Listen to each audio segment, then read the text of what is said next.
તો આ તરફ રાજકોટ લેટરકાંડને લઈને આરોપ પ્રત્યારોપનો દોર શરૂ થઈ ગયો છે।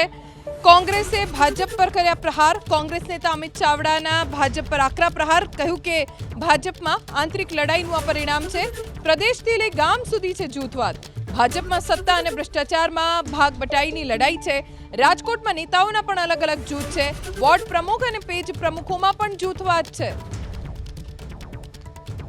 આજે રાજકોટમાં પણ મીડિયાના મિત્રો માધ્યમથી જે માહિતી મળી કે અહીંયાના ભારતીય જનતા પાર્ટીના કોઈ પ્રભારી કેવી રીતે સત્તાનો દુરુપયોગ કરે છે, કેવી રીતે પદો માટે પૈસા લેવાય છે, કેવી રીતે માનીતાઓને ફાયદો કરવા માટે સત્તા પોલીસ પ્રશાસનનો દુરુપયોગ કરીને કરોડો અબજો રૂપિયાનો ભ્રષ્ટાચાર થઈ રહ્યો છે, એના આક્ષેપો આ પત્રમાં કરવામાં આવ્યા છે।